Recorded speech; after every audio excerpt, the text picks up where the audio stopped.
Bonjour à tous, j'espère que vous allez bien. Et ma première question est toujours la même. Est-ce que vous m'entendez? Vous pouvez me le dire dans le chat. Hop, je vous mets un message. Bonjour à tous.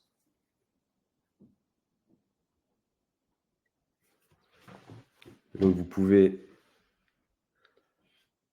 Bonjour Sylvaine, super, je vois que tout le monde est là. Aucun souci pour le son. Merci Sirtash, Odile. Bah, écoutez, je suis très heureux de vous retrouver pour une conférence, enfin pour le partage d'une réflexion sur le titre déjà de cette conférence, l'état des lieux du marché de l'art en 2025, qui, vous pouvez le voir sur l'écran, n'est pas tout à fait le même que l'état des lieux du champ artistique en 2025, tant et c'est peut-être par commencer par cette distinction qui va nous servir d'introduction, distinction qui se fait dès le titre. Alors le marché, on devrait dire les marchés de l'art, tant il y a peut-être de marchés qu'il y a d'artistes.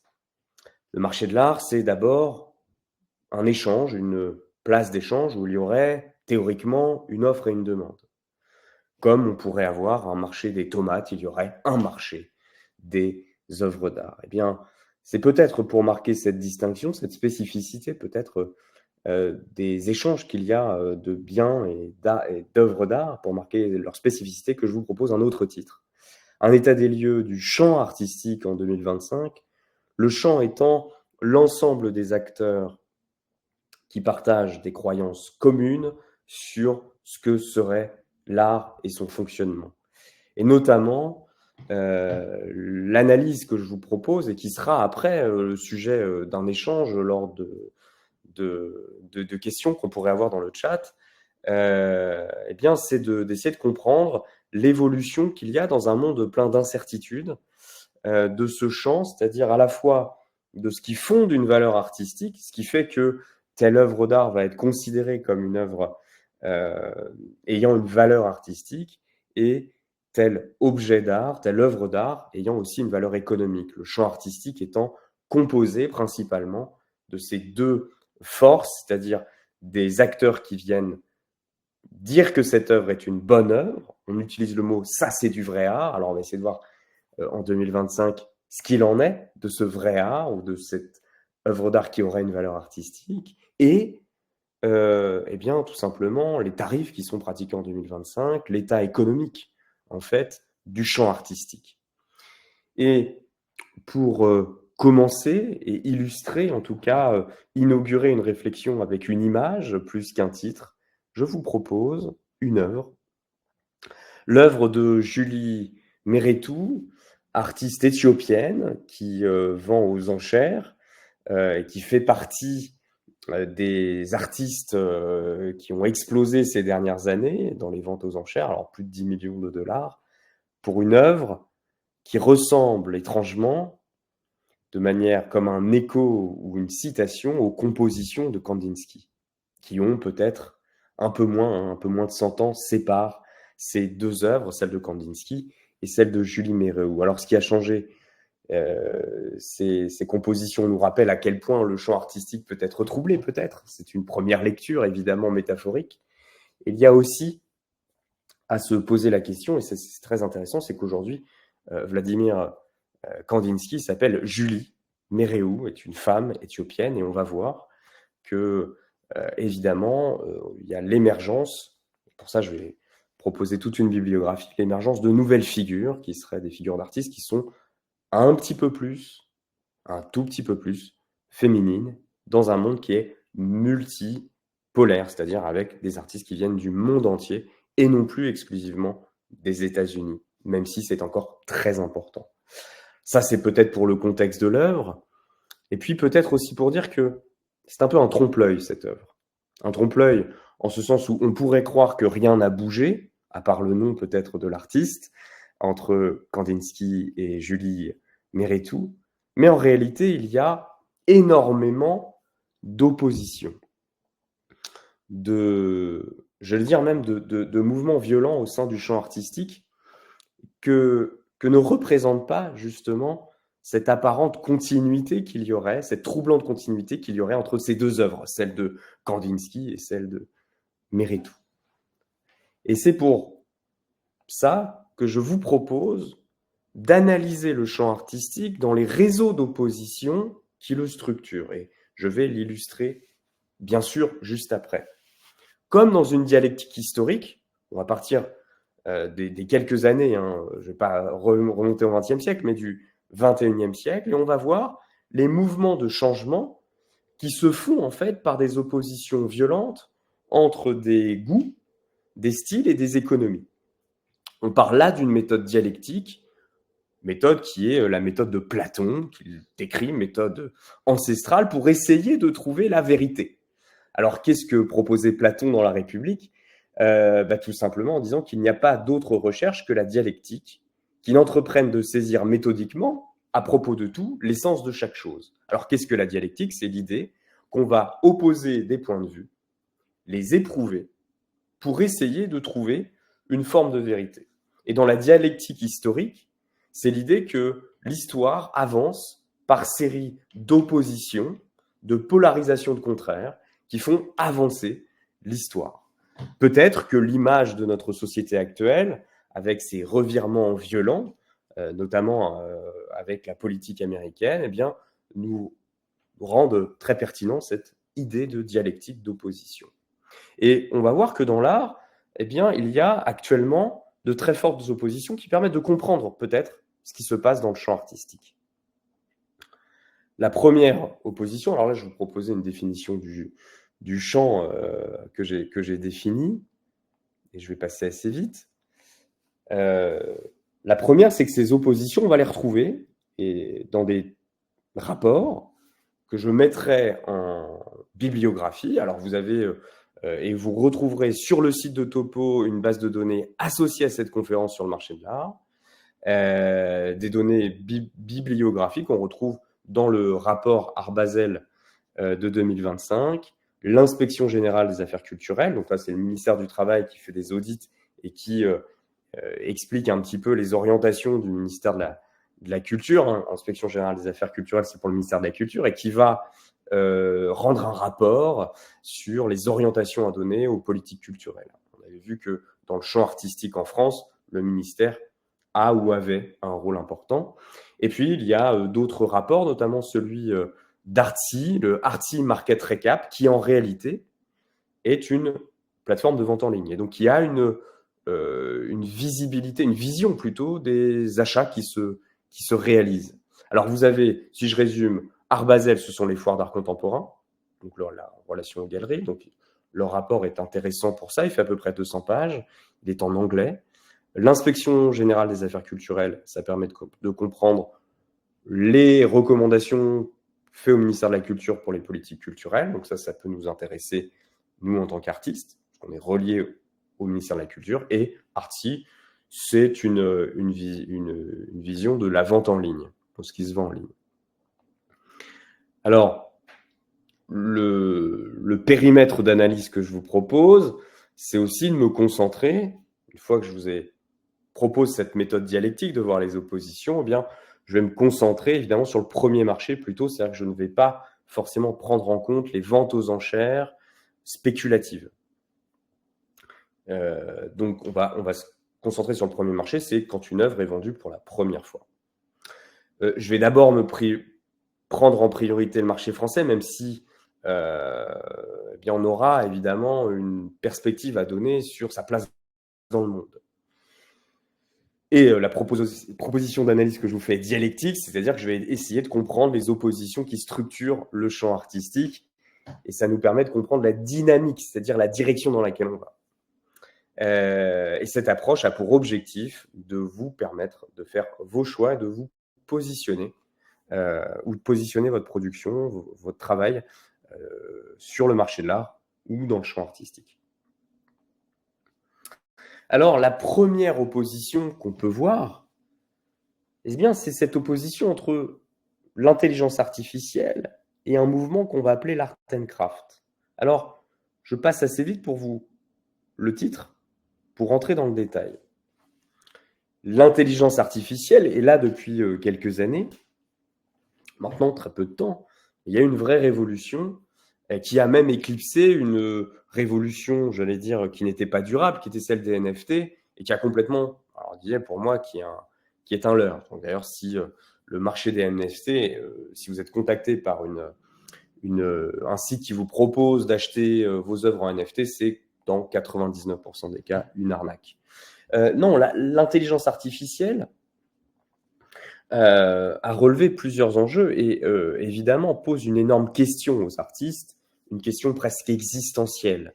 Et en ça, ça vient bouleverser évidemment la définition même de ce qu'est un artiste et donc forcément sa place dans le champ artistique. C'est-à-dire dans le champ artistique étant le terrain de jeu de tous les acteurs qui jouent à l'art, entre guillemets, hein, si je prends une métaphore ludique.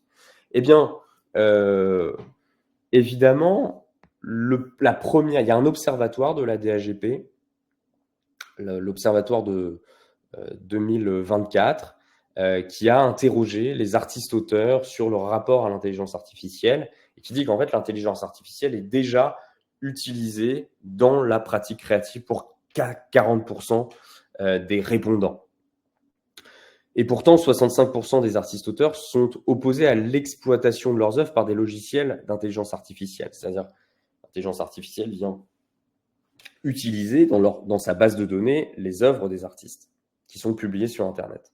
Et ce, même contre rémunération. Donc, on voit qu'il y a à la fois un changement d'usage et en même temps une opposition au fait d'utiliser ces œuvres d'être utilisées par l'intelligence artificielle.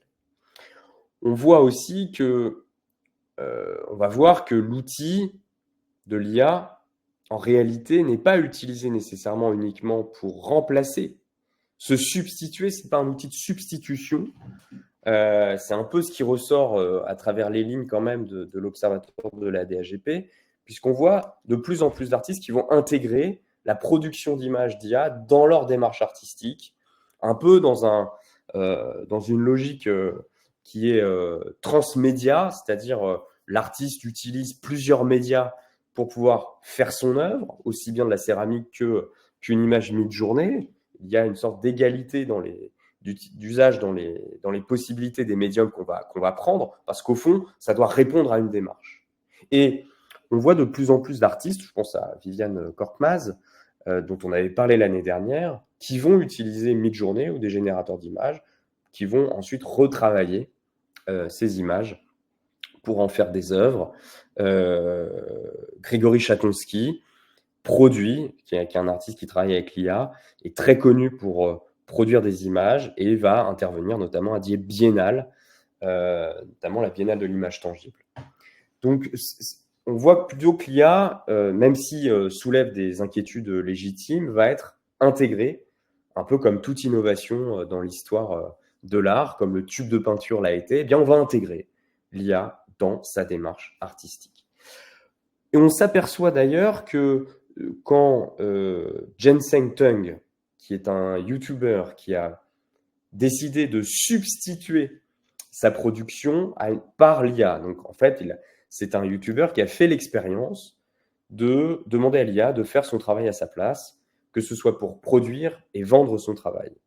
L'expérience de Jensen Tung sur la vente en ligne d'œuvres d'art produites par l'IA, donc il y avait vraiment, ça allait de la production de l'œuvre jusqu'à son impression en forme d'estampe et sa commercialisation sur des sites de vente en ligne, eh bien, a été catastrophique, c'est-à-dire qu'en fait, il n'a jamais rien vendu, il a perdu de l'argent. Donc on voit que si l'IA est un outil qui peut faciliter le travail, en réalité, il ne va pas totalement se substituer et on va voir l'artiste va l'intégrer la plupart du temps. Et donc ça, c'est quand même une dominante du champ qui vient un peu questionner la place de l'artiste dans la société, dans la production d'œuvres. Et forcément, on va voir bien des appels à projets. Je pense à Art numérique et hybride, qui est une biennale qui va se terminer en juin, ou le CNAP qui va proposer des résidences de création à l'ère de l'intelligence artificielle. On voit bien que c'est un sujet qui est important. Eh bien, en considérant toutes ces choses qu'on a dit et qui viennent évidemment changer les perspectives de la production d'œuvres et du rôle de l'artiste dans la société, eh bien, il y a un mouvement contraire. Et c'est en ça que c'est un mouvement dialectique. Il y a un retour vers le faire, et je dirais même le savoir-faire. Un petit peu, et ce retour-là, et on va voir directement qu'il est dialectique, puisque quand on voit que la DAGP, donc la DAGP, c'est une société de droit d'auteur, la société de droit d'auteur qui a mandaté cette étude sur le rapport des artistes-auteurs à l'intelligence artificielle. Et quand le rapport de l'Observatoire dit que les artistes-auteurs s'expriment très majoritairement en faveur d'un label permettant de distinguer les œuvres de création humaine de celles produites par des IA, il y a un mouvement, déjà, un petit peu comme dans les restaurants où c'est écrit « fait maison ». Il y a ce label qui existe pour les restaurateurs. Il y aurait un label fait par l'humain, et j'irai plus loin. On voit un mouvement dans les salons, dans les galeries, dans ce qui se vend, du savoir-faire, c'est-à-dire du geste artistique et de l'expertise du geste, qui serait l'expression de la création humaine. Et pour ça, on voit un retour dans des lieux d'art contemporain du mouvement qui va être art and craft. Et c'est en ça qu'il y a une sorte d'opposition. Le mouvement art and craft, qu'est-ce que c'est?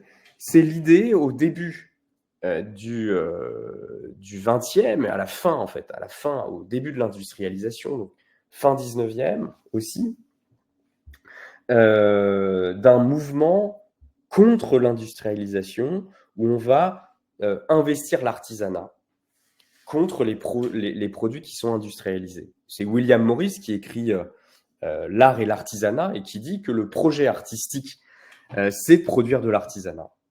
C'est intéressant de voir que la piscine à Roubaix, qui est un lieu d'art contemporain, eh bien, a fait une exposition sur William Morris, qui est aussi dans l'esprit du Mingei. Et si je vous en parle, le Mingei, par exemple, c'est cette idée qu'il y a là aussi au début du XXe siècle, vous voyez, comme l'histoire a des échos, de faire des objets durables, s'inspirant de traditions artisanales en petite quantité, à l'image de cette tenue de pompier en cuir de la fin du 19e qui est fait dans l'esprit Mingei, c'est-à-dire on a passé du temps pour faire des choses qui durent et qui sont contre une logique de consommation industrielle.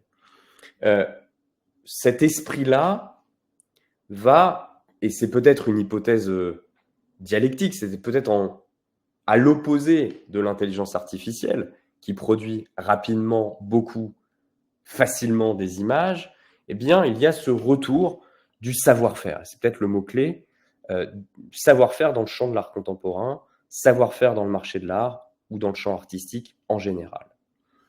Alors, quels sont les indices de ce retour du savoir-faire qui va être mis en avant dans les galeries, dans les salons d'art, sur le marché? Eh bien, on va chercher les traces, à l'image de ce biface, où les hommes ont laissé leurs traces sur la pierre. Eh bien, on va chercher les traces de ce retour de l'art and craft qui peut être une hypothèse. Je fais l'hypothèse que c'est en opposition, c'est une des hypothèses, en opposition, peut-être en réaction, en tout cas, à l'intelligence artificielle ou à la production d'images de masse. Si au début du XXe siècle, et là c'est Nicolas Tremblay qui parle, dans un article de FOMOVOX en 2024, Nicolas Tremblay qui a été le curateur d'Art Paris, donc un grand salon d'art en France, le plus grand, qui réunit beaucoup d'acteurs locaux, de galeries françaises. À 60% à Art Paris, vous avez des galeries françaises. Eh bien, voilà ce que dit Nicolas Tremblay, qui est le curateur de Fragile Utopie et d'Art and Craft, avec De Chasset, sur la sélection qu'il a faite. Si au début du XXe siècle, les arts visuels intégraient des pratiques affiliées aux arts appliqués, mouvement Art and Craft de William Morris, que je disais, en réaction à l'industrialisation, l'émergence d'un art contemporain plus conceptuel a détrôné en quelque sorte ces procédés historiques. C'est-à-dire qu'il va y avoir, après, avec le mouvement de l'art conceptuel dans les années 60 et dans les années 80, avec le modèle Jacques Lang, avec un modèle de ministère de la Culture très présent dans le champ artistique français, eh bien, une omission des savoir-faire artisanaux. Depuis le début du XXIe siècle, avec le développement d'un art plus globalisé, mettant en avant des usages ou des groupes minorisés, on assiste à une émergence d'œuvres dont les techniques sont traditionnellement liées à celles de l'artisanat. De même que l'on redécouvre des œuvres d'artistes aussi bien historiques que contemporains dont les procédés empruntent aux artisans. Eh bien, qu'est-ce que nous dit Nicolas Tremblay? C'est tout simplement que cette période, peut-être, de l'art conceptuel, en tout cas on sait qu'elle est terminée, mais même post-conceptuelle, je vais y revenir, eh bien, se termine et qu'on voit un retour bien du savoir-faire, de la technique artisanale qui est investie par l'artiste. Notamment le succès des biennales d'art textile, le succès de la céramique, de la vente de céramique, montre, en est peut-être une preuve. Ainsi, Art Paris, indice, montre que en faisant l'exposition Art and Craft, eh bien, valide un petit peu la tendance du marché de l'art ou du champ artistique à confondre, si ce n'est mettre sur le même plan, artistes et artisans, en tout cas dans une volonté de brouiller les pistes et de mettre en avant le savoir-faire. Et on voit peut-être que, et c'est là où c'est intéressant, c'est que même finalement l'État, le ministère de la Culture, qui jusque dans les années, on va dire jusqu'à récemment, hein, jusque dans les années 2000, à fin des années 90, faisait une distinction très forte entre artisanat et métier d'art et art, eh bien, on voit depuis 2020, avec le fait que maintenant les designers puissent être sont considérés comme des artistes-auteurs et puis s'inscrire aussi à la Maison des artistes, enfin en tout cas sont reliés à l'URSSAF du Limousin, eh bien on va voir des résidences qui sont normalement portées par des résidences métiers d'art et design qui habituellement ne sont pas liées à l'art contemporain, être reliées à l'art contemporain. Je prends l'exemple du réseau art visuel. Donc vous savez, en France, chaque région a un réseau d'art contemporain. C'est une association qui est pilotée par la DRAC, la Direction régionale des affaires culturelles, qui va fédérer musées, galeries, écoles d'art, artistes sur la thématique de l'art contemporain ou de l'art actuel. Eh bien, le réseau Devenir Art du Centre Val-de-Loire, qui fédère donc tous les acteurs de cette région, met en avant des appels à projets de résidence métiers d'art et design. Et on va voir de plus en plus des résidences mêlées entre artistes et artisans dans une logique de mélange de ces pratiques. De même, les instituts français, qui sont le relais en fait de la culture française à l'étranger, vont valoriser, et c'est l'exemple de la villa Swagatam en Inde, vont faire des liens entre les artisans locaux indiens, par exemple, hein, et des artistes français. Donc on voit qu'il y a des ponts, des dialogues qui sont même relayés par l'institution pour mettre en avant ce style qui serait un style qui mettrait en avant le savoir-faire. Comme une réaction à ce qui avait été mis en avant à l'époque précédente, on va dire dans les années 90, qui était le mouvement post-conceptuel. De même, et ça se suit aussi sur les sites de vente en ligne, donc ce n'est pas exclusivement l'État ni les grands salons qui marquent cette tendance du retour d'objets décoratifs utilitaires qui sont considérés comme des œuvres d'art. Eh bien, on voit que le site Artsper, qui est une galerie en ligne, enfin une plateforme qui permet à des galeristes de vendre les œuvres de leurs artistes, eh bien, on voit les tendances puis d'achat sur ces sites qui mélangent là aussi des œuvres, je prends l'exemple de René Galassi, des œuvres qui sont très décoratives, on va dire efficaces, avec un bleu fort et qui sont vraiment, on va dire, des œuvres ornementales et qui vont en fait être mis au même plan qu'une lampe ou une table lampe, celle de, par exemple, Tobia Scarpa. Donc on voit qu'il y a, même sur ce qui se vend, eh bien une orientation vers l'artisanat d'art qui s'associe, qui se mélange avec l'art. On parle en réalité d'un processus d'artification, je vais y revenir. De même, on voit des sites qui mélangent littéralement des artisans avec des artistes, et je pense à Homo Faber, où le fabricant de meubles est mis dans le même espace qu'un céramiste ou qu'un peintre sur verre. Alors, quels sont les enseignements? Peut-être encore une fois que, et vous le voyez, même s'il y a des oppositions, même s'il y a une IA qui s'oppose, ou je dirais plutôt qu'il y a une réaction à l'IA avec un retour des savoir-faire, même s'il y a évidemment des causes multiples, bien que ce n'est évidemment pas nouveau, et on peut penser au Nabi, à l'image de Pierre Bonnard, qui revendiquait un art décoratif lorsqu'il fait par exemple le paravent au lapin de 1902. Donc on voit qu'il y a évidemment, s'il y a des dialectiques et des oppositions, il y a aussi une sorte de grand cycle de l'histoire. Mais alors, les premiers enseignements. Eh bien, peut-être qu'on peut dire qu'il y a une artification de l'artisanat, c'est-à-dire ou un devenir artisan de l'art. C'est-à-dire que l'artisanat se met à faire comme des artistes et les artistes se mettent à faire comme les artisans. On voit l'intégration de l'artisanat dans les politiques publiques culturelles et l'abolition de la distinction, en tout cas sur le marché, entre l'utilitaire et le non-utilitaire, puisqu'on va retrouver que ça va être vendu dans les mêmes lieux. On met en avant donc la notion d'objet et de savoir-faire. Ainsi, la question que je peux vous poser, c'est est-ce que vous, en 2025, vous allez peindre sur des vases, à l'image de l'artiste de Grayson Perry, qui peint sur des vases depuis très longtemps, et qui cherche l'authenticité, searching for authenticité, depuis 2018. Ce que je veux dire par là, c'est que est-ce qu'il y a dans cette réflexion, dans votre démarche, un lien avec des techniques que vous pourriez aller mobiliser et investir des objets qui, en apparence seulement, sont utilitaires? Alors, on va retrouver évidemment, et vous le retrouverez dans la base de données, des salons qui sont dédiés à l'art et au design, qui mélangent les genres, Art Basel, le PAD, Collectible, les rendez-vous de la matière, mais aussi Art Paris qui met en avant même des espaces French Design en 2025.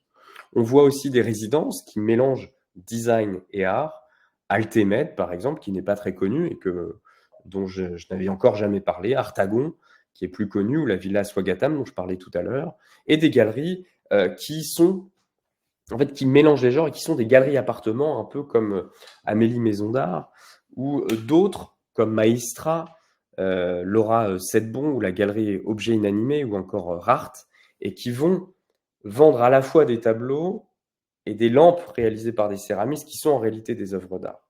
On va parler là de galerie Art and Craft, et c'est vraiment le mot-clé pour trouver de nouveaux espaces de diffusion qui permettent souvent de mieux vendre son travail lorsqu'on est dans cette veine-là, puisque la signature de l'artiste vient donner une valeur à un objet qui serait utilitaire.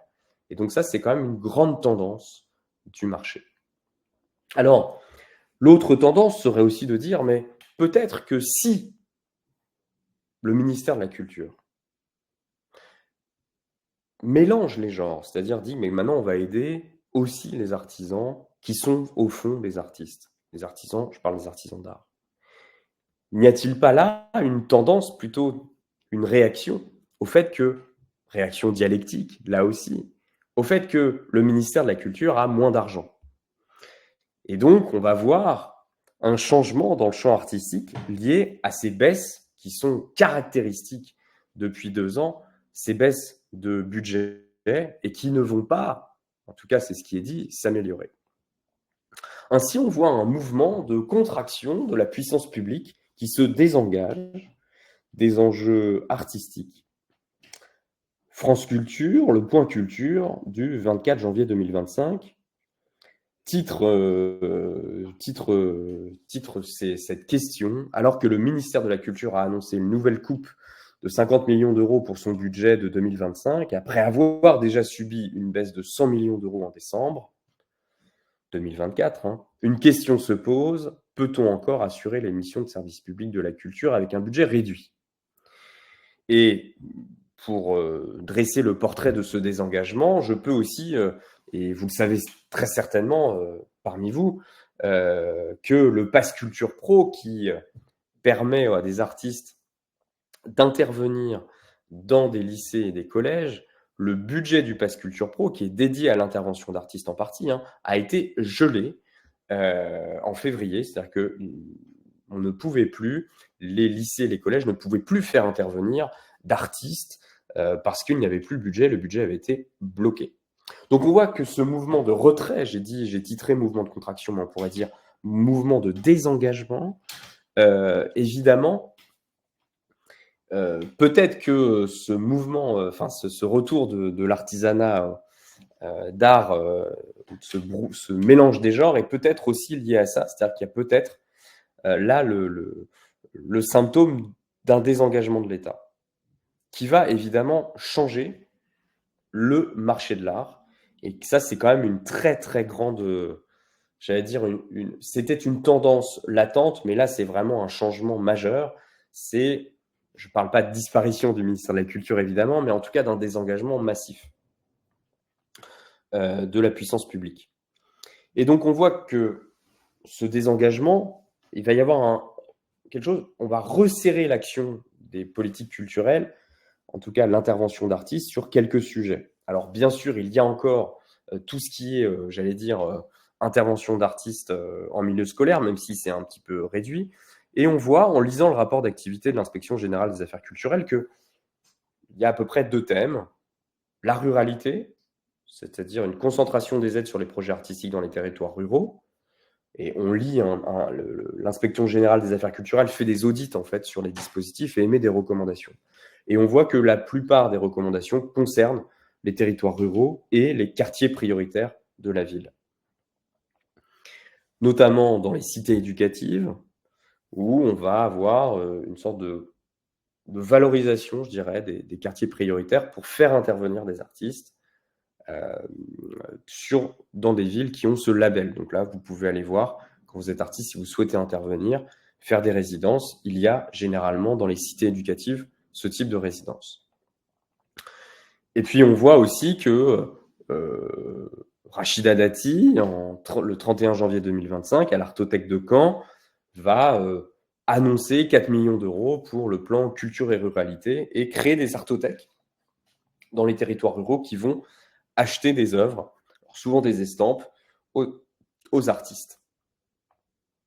Alors, ce qui est intéressant dans ce qu'on regarde, dans ce désengagement de la culture, du ministère de la Culture plutôt auprès des artistes, c'est qu'au fond, le ministère de la Culture n'a plus du tout le monopole de la légitimation.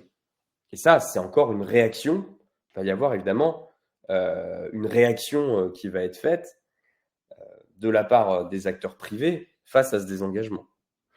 De même que si le ministère de la Culture ne finance pas directement les œuvres d'art, puisque bien sûr il y a des centres d'art, mais qui ont de plus en plus de mal à se financer, eh bien on va voir que le circuit de diffusion par l'institution ne se fait pas sur des critères artistiques, mais sur des critères thématiques.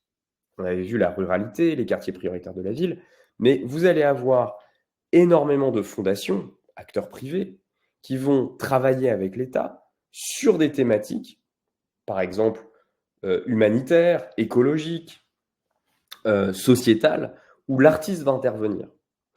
Et c'est peut-être une des grandes tendances aussi de 2025, c'est que l'artiste aujourd'hui, on attend de lui qu'il ne fasse pas que de l'art, mais qu'il s'empare, en tout cas la puissance publique attend de lui cela. Après, l'artiste est libre, mais on attend que l'artiste s'empare de ces sujets sociétaux, pour être témoin de ces sujets. Et donc on attend, c'est pour ça que je parle d'un changement du statut de l'artiste dans la société, on attend de lui qu'il fasse plus que des œuvres, que ses œuvres questionnent certains sujets. Et on peut parler dans ce cas de la fin d'un modèle de financement, et je donnerai après des exemples, comment, à partir de cette analyse, eh bien, on peut rebondir. Eh bien, on peut parler de la fin d'un modèle français, d'une certaine manière. On va parler d'exception culturelle française qui se termine. Pourquoi? C'est ce que dit Nathalie Obadia dans Géopolitique de l'art contemporain. L'exception culturelle française a fonctionné d'une manière inconsciente dans le secteur des arts plastiques, en donnant lieu à un courant post-conceptuel dominant et soutenu par le système officiel français.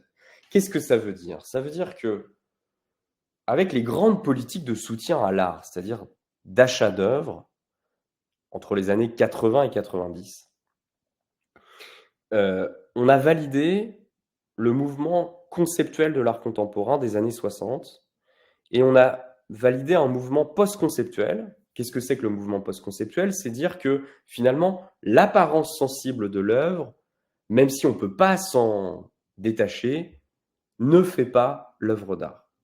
Ça, c'est l'idée post-conceptuelle qu'on retrouve notamment dans quelques articles et dont l'article de Mathilde Carrasco. Si ça vous intéresse pour essayer de comprendre ce que c'est, ça peut être intéressant. Et donc finalement, il y a eu une sorte de refus du savoir-faire, de primauté du concept sur le médium, c'est de dire qu'en fait une œuvre d'art ne dépend pas du médium et n'est pas liée à sa matière.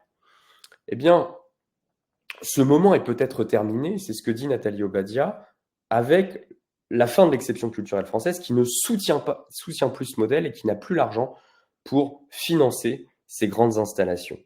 Et on va voir plutôt un modèle privé anglo-saxon avec un retour de la fondation. Les musées, à l'image de ce qu'a fait Perrotin, reçoivent souvent des donations de collectionneurs privés ou de galeristes qui vont donner les œuvres. On avait vu l'année dernière que Perrotin avait fait une donation au Centre Pompidou d'œuvres de sa collection qui dépassaient en fait ce que le Centre Pompidou pouvait se payer.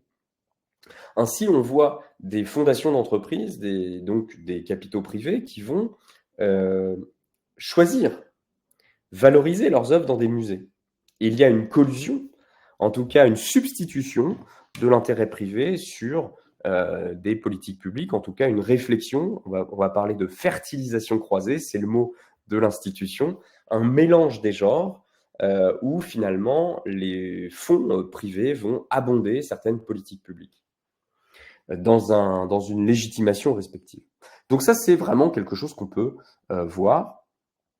Ce qui veut dire aussi que l'artiste a tout intérêt à travailler avec des entreprises.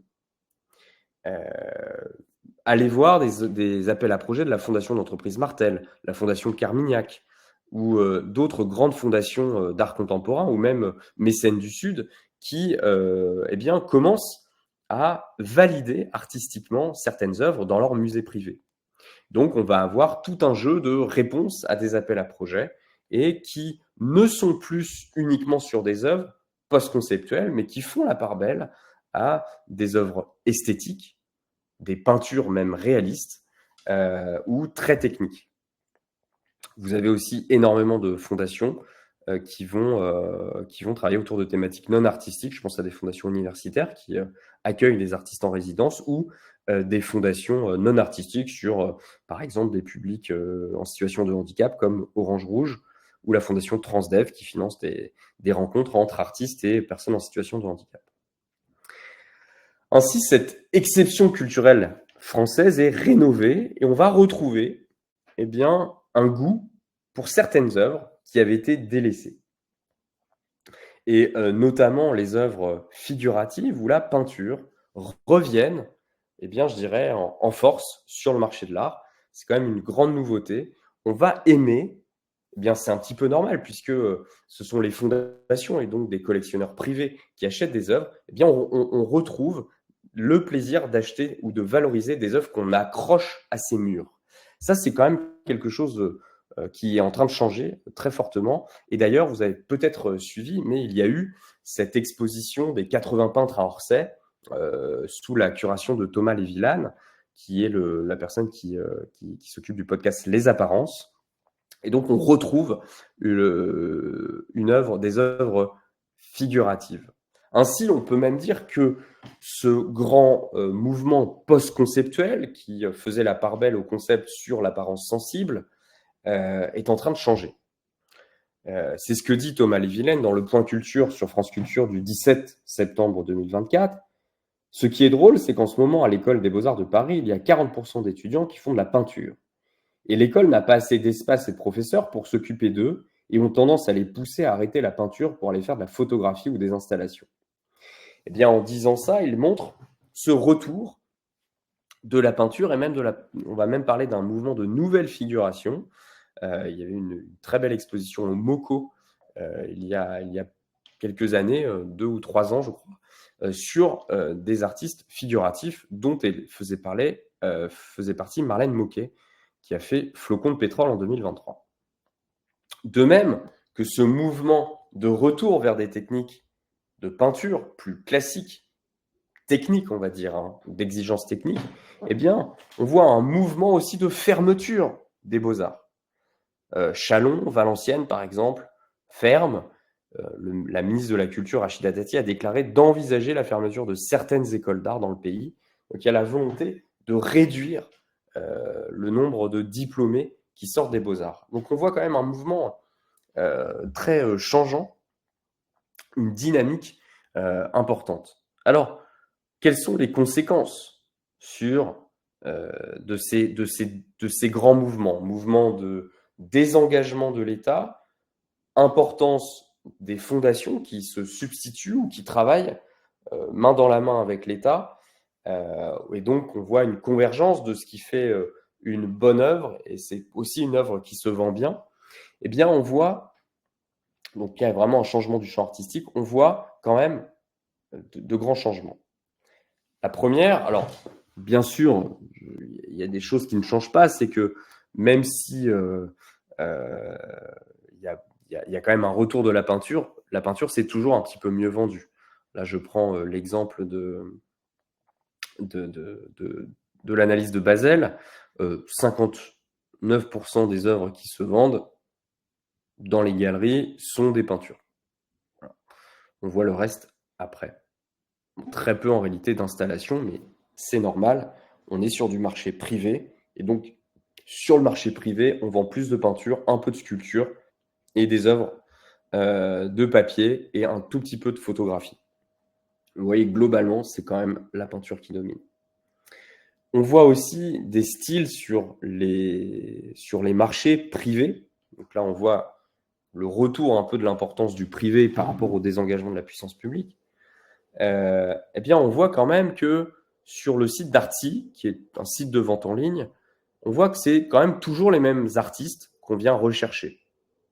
Andy Warhol, Banksy, Damien Hirst, Jean-Michel Basquiat, par exemple, ou Hockney, dont il y a une exposition en ce moment à Paris, sont les artistes qui sont le plus cherchés et je dirais donc le plus copiés. Et donc, vous pouvez très bien voir des styles j'allais dire des suiveurs de Basquiat, des suiveurs d'Andy Warhol et du pop art, qui se retrouvent encore en galerie ou sur des salons. Ça n'a pas beaucoup changé. Un style à la Hockney, pardon, ou un style à la Warhol, eh bien, et encore plus un style à la Basquiat, se retrouve vraiment dans toutes les villes du monde, quasiment. C'est pour ça qu'on peut se poser la question, à l'image de ce Jazou, qui est un imitateur d'énergie, un imitateur de Basquiat dans ses énergies ordinaires en 2025. Quels artistes influencent quels acheteurs? Mais là encore, il n'y a rien de nouveau. Quand Jérôme Bosch, cet artiste du XVe siècle, faisait des tableaux, eh bien, il avait ses suiveurs. Il avait ses suiveurs.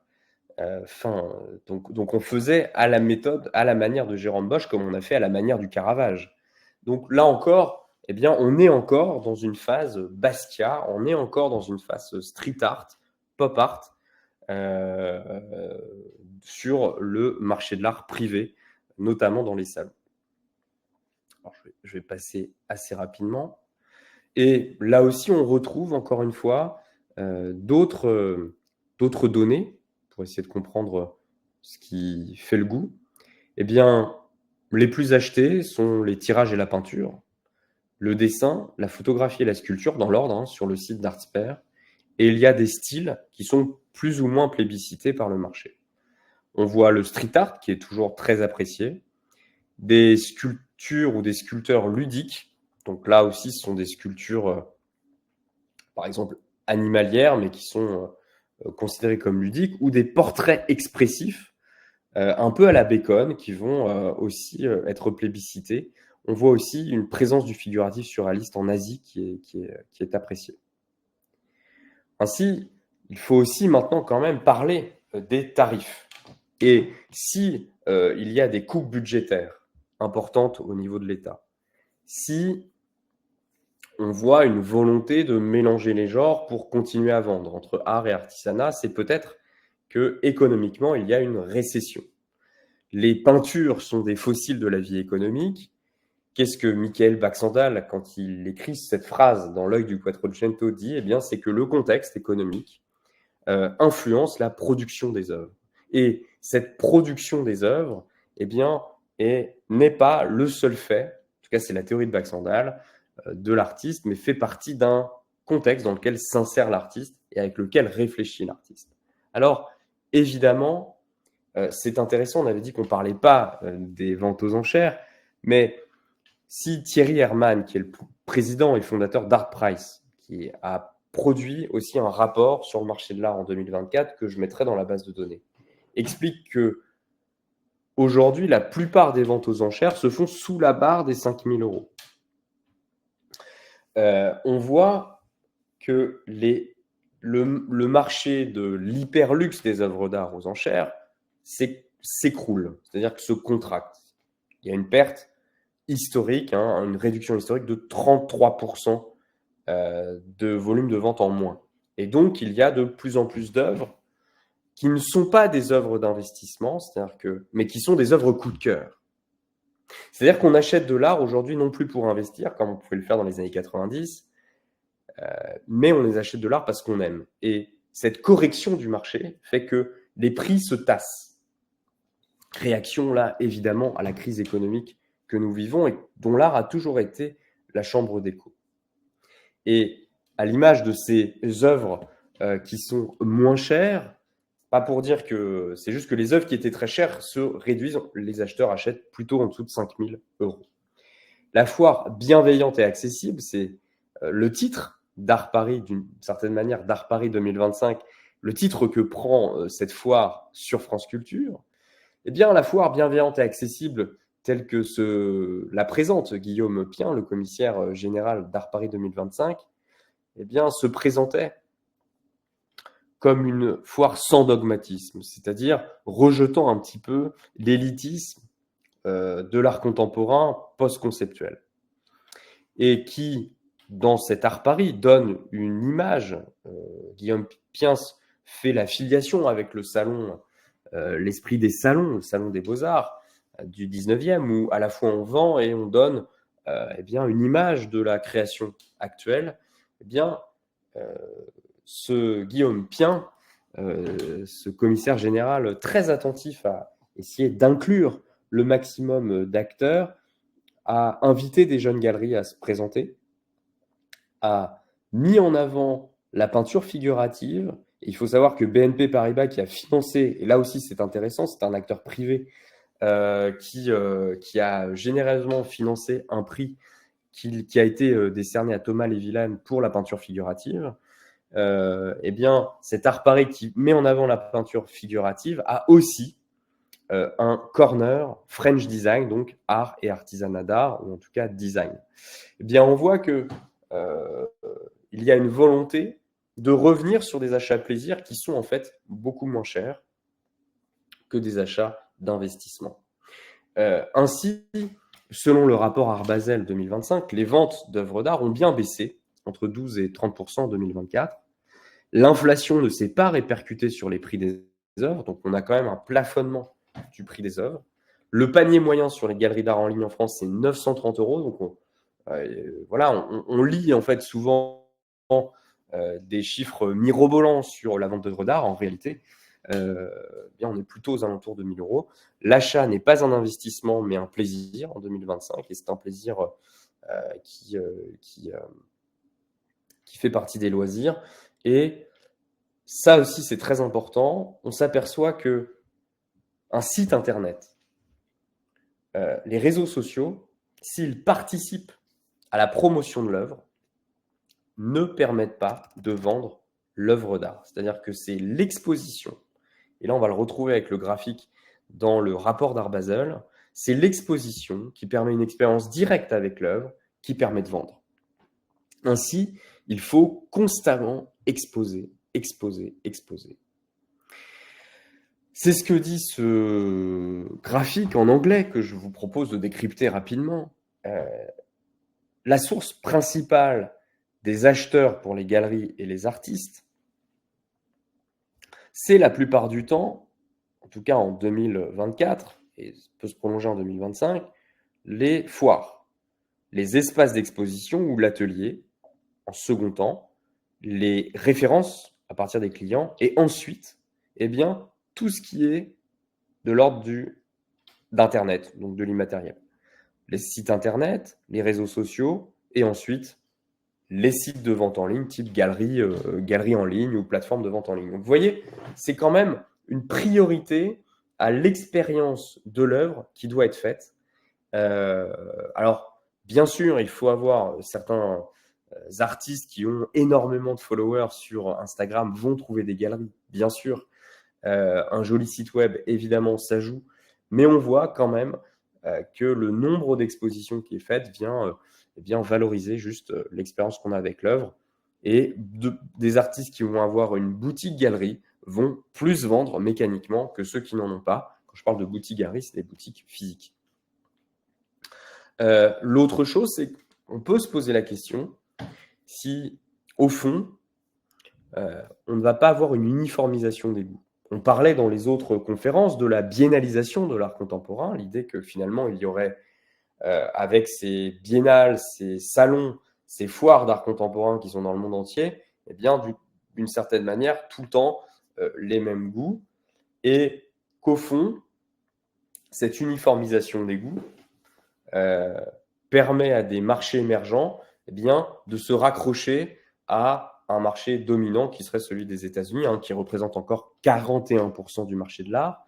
Mais l'Inde, l'année dernière et cette année, a fait une entrée fracassante sur le marché de l'art et de plus en plus d'acheteurs sont indiens et viennent en France, puisque en France, on est à peu près le quatrième marché. On a 3,3% de part de marché sur les ventes d'œuvres d'art. On voit que l'Inde devient un acteur qui va bientôt se rapprocher du top 10 de la scène d'art contemporain. Donc, de plus en plus d'acheteurs viennent d'Inde, d'Arabie Saoudite et la Suisse, qui deviennent des centres importants de l'art contemporain. Donc, on voit que si les États-Unis dominent encore l'achat d'art, l'achat d'œuvres d'art, eh bien, on voit l'émergence d'acteurs importants qui ne sont pas les États-Unis.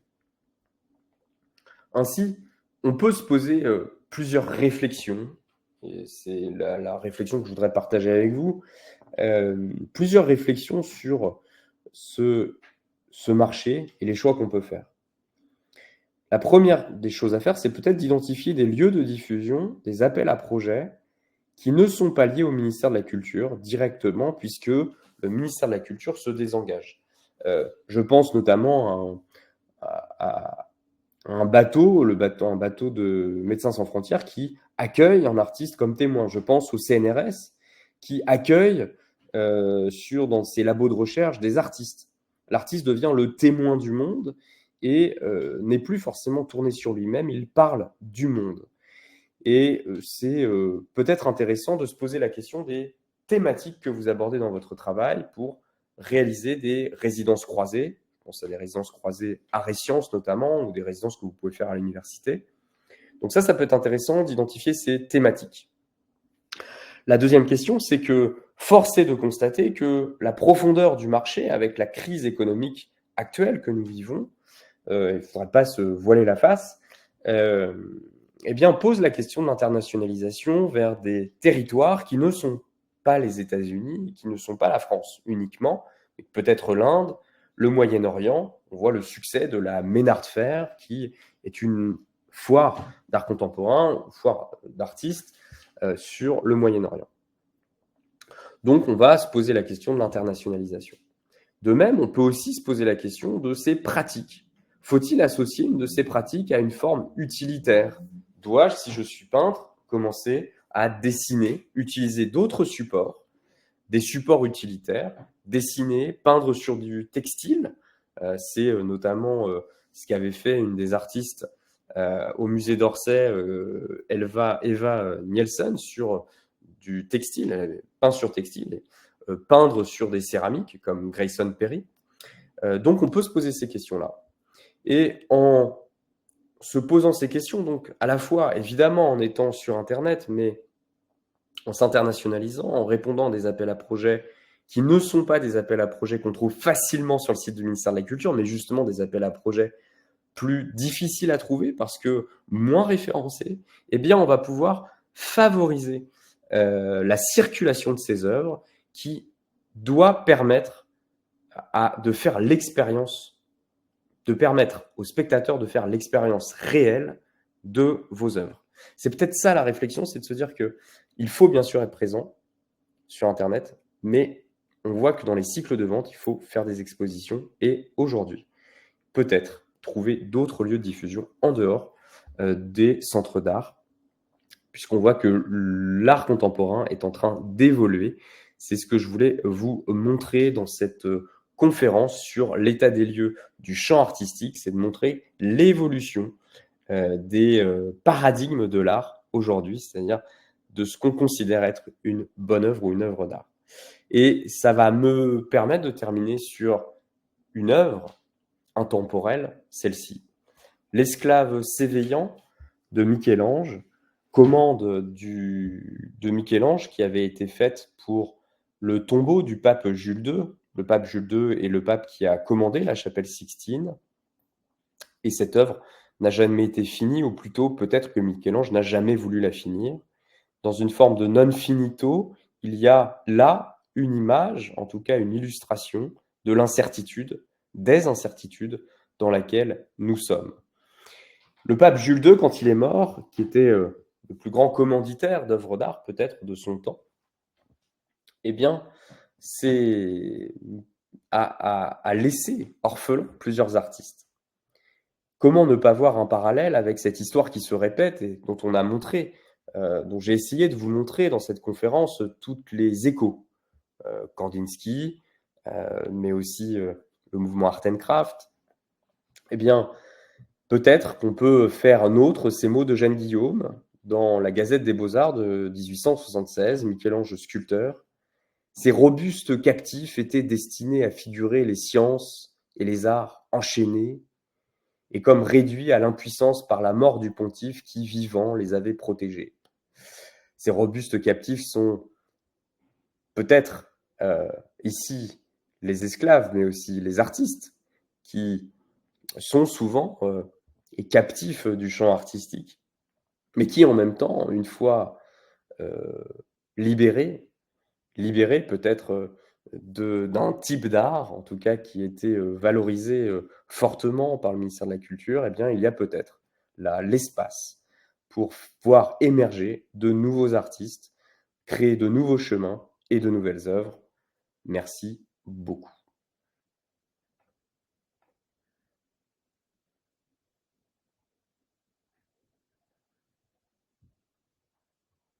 Je vois.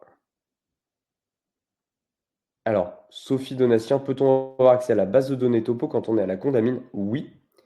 Est-il possible de revisionner la conférence plus tard? Oui. Donne la valeur à l'objet, donner la valeur à l'objet. Alors, je vois. Alors, pardon, je prends Christine Bottereau. Donne de la valeur à l'objet ou fait baisser le prix d'une œuvre. Une sculpture en lobe, c'est très Maison du Monde. Oui, effectivement. C'est bien une réaction pour moi, Christine, à la contraction du marché. En fait, le fait que ça devient difficile. Économiquement, on voit moins d'achats d'œuvres et donc on essaye de mélanger les genres pour quand même vendre des œuvres. Euh,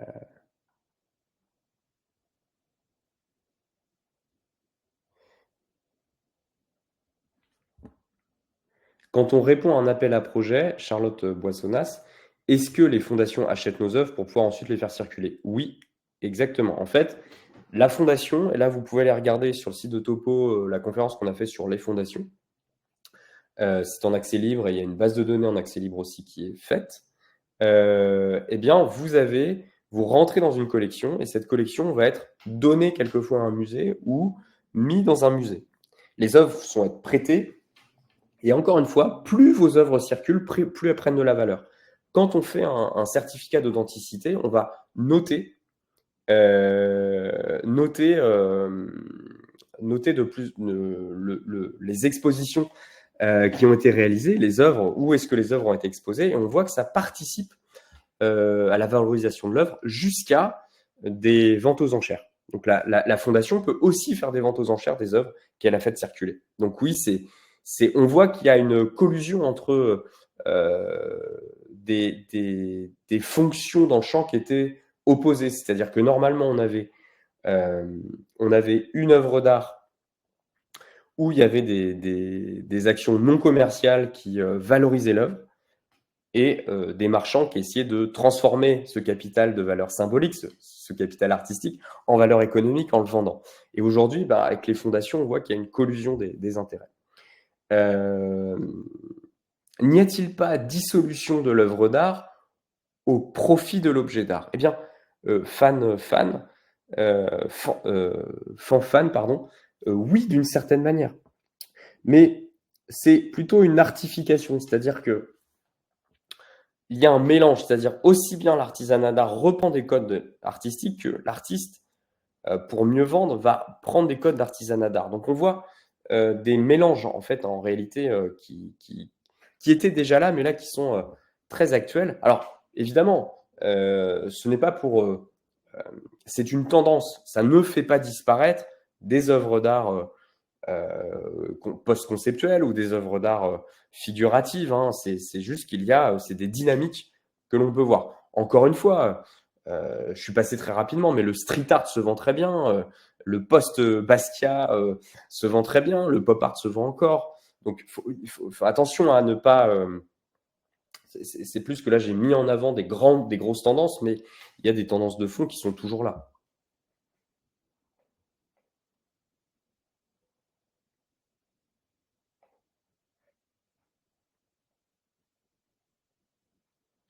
Alors, Sirtache, merci pour ce partage. Est-ce que tu penses que parmi les expériences d'exposition positives, les marchés de créateuristes, qui mélangent souvent art et artisanat, restent ou deviennent inintéressants, enfin, ou deviennent intéressants, ou touchent un public qui ne met pas les pieds dans les galeries ou les foires? Alors, je dirais que, en fait, le public des foires, donc comme Art Paris par exemple, aujourd'hui va être intéressé par du design. Donc, de l'objet soit déco, soit la lampe. Donc, d'une certaine manière, c'est comme si les marchés de créateurs ou de créatrices vont investir. Enfin, je dirais que, en fait, dans les foires, il y a vraiment des choses design. Maintenant, dans les marchés de créateurs, on va avoir, enfin, pour moi, ça reste quelque chose de positif. Encore une fois, la seule différence, c'est par le prix. C'est que dans les marchés de créateurs, on a des prix qui sont très bas généralement, alors que dans les foires et les galeries, vous allez avoir des prix très hauts. Donc là, on a juste une distinction par le prix. Je ne sais pas si j'étais très clair, mais ta réflexion est de dire, finalement, une galerie ou une foire se comporte un peu comme un marché de créateurs, type marché de Noël. D'une certaine manière, oui. C'est juste que ce ne sont pas les mêmes prix. Je ne sais pas si j'ai répondu à ta question. Mais oui, enfin, je trouve que c'est intéressant de voir qu'il y a un écho, en tout cas, Daniel, là-dessus. Enfin,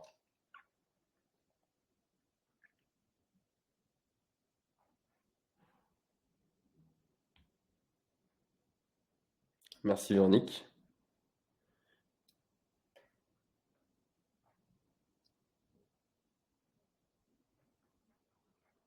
Bien écoutez, les produits dérivés vont-ils devenir des œuvres d'art, en tout cas des objets artistique de convoitise. Diversifier ses supports, chercher à amener le beau dans le quotidien, revoir ses prix.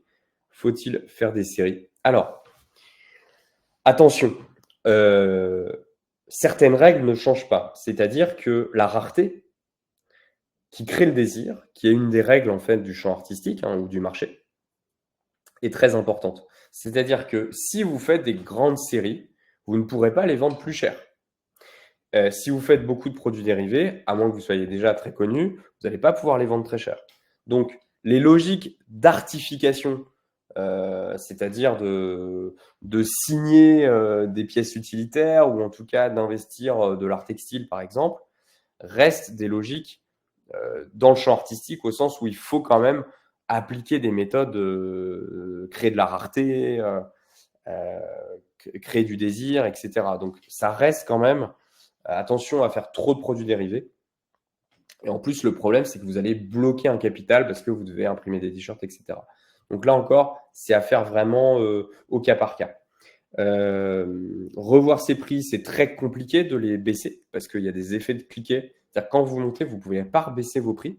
Pourquoi? Parce que quelqu'un qui vous a acheté à 100, si vous décidez de tout vendre à 50, par exemple, je prends un chiffre évidemment, je prends un pourcentage, eh bien vous avez l'impression que vous bloquez, vous dévaluez en fait votre travail.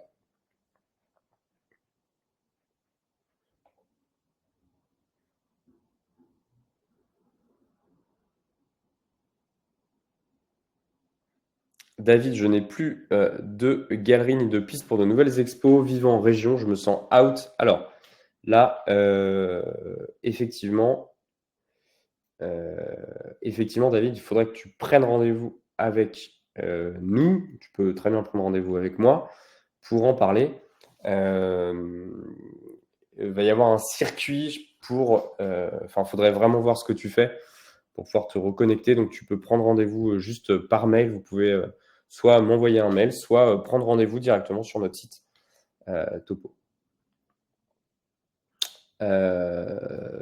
Je ne croyais qu'on ne pouvait pas vendre des objets utilitaires entre artistes auteurs. Alors, type tote bag hors produits dérivés. Effectivement, il y a, Céline, c'est une bonne question.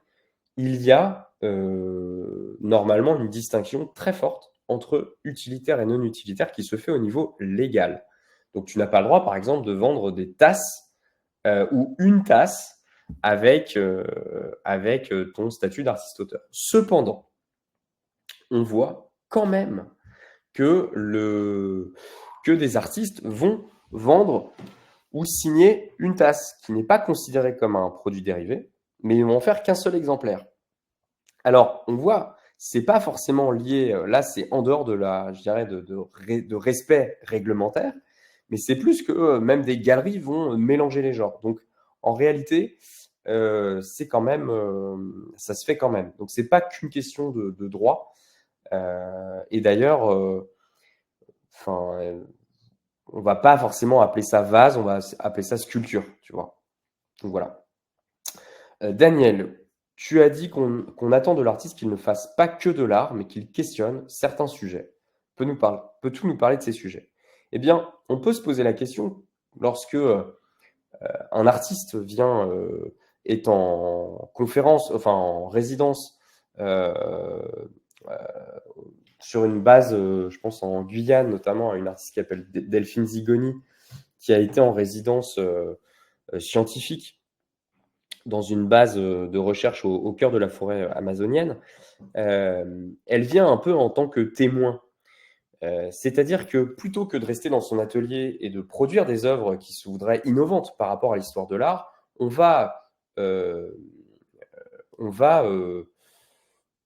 s'emparer, on va demander à l'artiste de dialoguer avec un scientifique, de dialoguer avec une école, puisqu'il y a des résidences d'artistes à l'école. On va demander à l'artiste de réfléchir à des enjeux écologiques et de faire des propositions qui sont nouvelles. Je pense par exemple à Jérémy Gobet qui a décidé de mettre de la dentelle sur des coraux pour revivifier, revitaliser la barrière de corail et qui fait à la fois une sculpture en mettant des dentelles sur des coraux et en même temps a un impact écologique. Et donc, c'est pour juste te dire que l'artiste qui, je dirais, au XXe siècle a été, en tout cas dans la deuxième partie du XXe siècle, s'est renfermé sur lui-même dans un mouvement centrifuge en créant des œuvres pour l'histoire de l'art. Et bien là, on voit que les financements,